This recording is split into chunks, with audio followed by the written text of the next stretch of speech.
All right, so let's. This is as good of a line in the sand as any because you've baited me now. You've mentioned the word Bronco several times in the past minute. Yeah. So we did a Bronco reservation on this program. It was not the Sport; it was the actual Bronco. Okay, Right. I did it. I just canceled that reservation last week, Jay. Bummer. And the guy reached. They were hot and heavy on me for several weeks. Get your order in. Get your order in. Get your order in. They're salespeople. That's what they do. And I politely wrote the guy back and said, "Hey, man, looks like there's only going to be a 4-cylinder option for the short term and the manual transmission for the Bronco, and because of that, I'm gonna go ahead and cancel my reservation. But if that changes, we'll talk again soon." Right. These guys are so interested right now in locking down those sales because I think they have a little bit of an unusual opportunity here in that, they've got a high level of interest and it doesn't matter whether they can the supply can meet the demand in the short term. They just get their Right. Once you lock that order in, you're one step closer to closing the deal. Right. If it takes Ford a year and a half to fill those orders, which Ford has said as much, it could on the Broncos. So they've still got sales numbers, right? So now we're in a situation where, and my son saw one in the wild 2 weeks ago. He literally, so we've had this is a conversation we've had many times, father-son, the one. Don't ever go up and touch somebody's car, right? Like we go to car shows. That's just typically, that's a no-no. Now, if they invite you to do so, completely different story. Right. You're at a car show. You're at a dealership. Don't go put your hands on somebody else's vehicle unless you have permission. I don't know. That's just That's right? a no-no. So Yeah. he knows that, but just for fun, he literally took his finger. We saw a Bronco Sport in the parking lot a couple weeks ago, and he walked up and put his finger on it. We had me take his picture. Awesome. So they're out in the wild. Those are out in the wild, and they've only been out what? Not long, man. Like the first of this year, like late last year. But they continue to have problems, and this is something that I am surprised, but I'm not surprised because it's really been kind of an odd situation with Ford rolling these Broncos out. I mean, we're first of all, for me, I was scratching my head. If you're bringing the Bronco back, why are you bringing back a Bronco Sport? Or are you bringing a Bronco Sport into the mix, a smaller version? And it's collectively for sales. We know that. They're trying to reach all core groups, and I get that.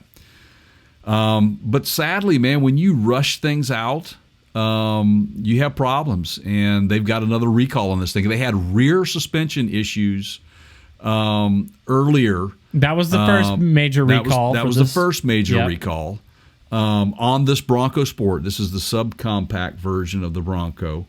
But now they've issued another recall because some of the Bronco Sports may be driving around with the wrong front lower control arms.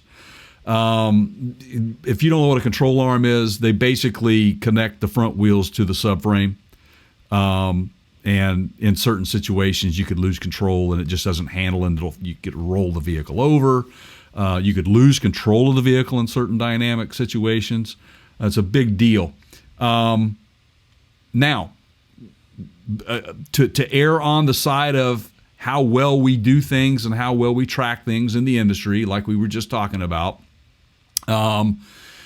there's been no related accidents to this, they said, or injuries, and only 106 Bronco Sports are potentially affected, with Ford pinpointing 50 of those at most to actually have the wrong parts.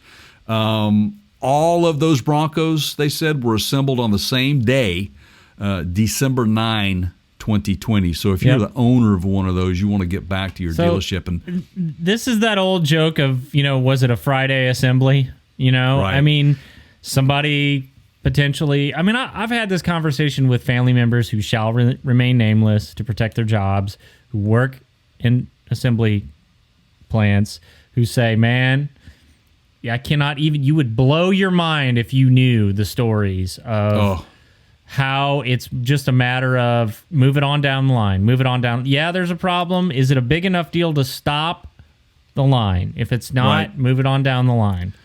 Well, interestingly enough, they're pinpointing this to the supplier, which was Martinrea Automotive Structures. Well, of course. It's a right? Canadian company. Let's blame Canada. They apparently provided the wrong lower control arms due to insufficient material control. And again, statistical processing control. When they heard of the squeaking noise, they identified, well, this is not correct. And so obviously the squeak occurred because of probably contact points that should not be occurring with the right materials being used. So I get that. All right. So The term in the industry, which I laughed when I saw this, because I've used it so many times. Here we go. I've used it so many times. The technical term for these types of things in the automotive supply industry is done goofed. Yep, we done goofed. So I'm just Oops. going to ask a hypothetical, theoretical question here. Now, I'm sure I'm wrong, and this is just wishful thinking on my part. Okay? So Jay, let's just say for a minute that you are a qualified individual capable of working on assembling an automobile. Okay? Mm-hmm. Mm-hmm. Now, you're gonna do a very repetitive task day after day. In this Right. case, you're attaching assembly arms to the subframe. Right. Okay. We're going Okay. round pin in a round hole is what we Okay. typically do all day long. Right. Yes. If Same you- round pin, same round hole. Yes. If you show up to work one day and those pins are different, Right. do you keep on trucking? Do you point it out? Do you say nothing and do nothing and just keep slamming and jamming? Well, for me, I definitely bring it to the attention because I've you know me, man, was part of quality Yeah. control for quite some time. So that's my job. And in all honesty, for any assembler, if something doesn't look the same, then yes, you should say something.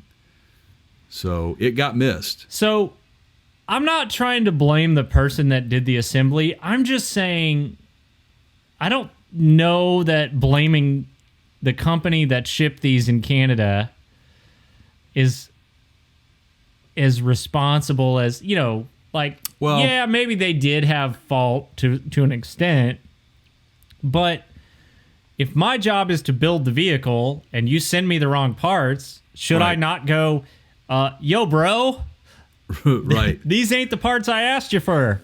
Yeah, and honestly, man, to err on the side of the assembler, if it truly is a material related issue, they would have no idea unless there was some specific marking on it. Okay, so And they couldn't if look the identical. marking, right, if the marking looked, absolutely, and I can tell you how that can happen. So if you look at, say, a valve stem seal, the rubber part that Yeah. that makes contact with the valve stem itself.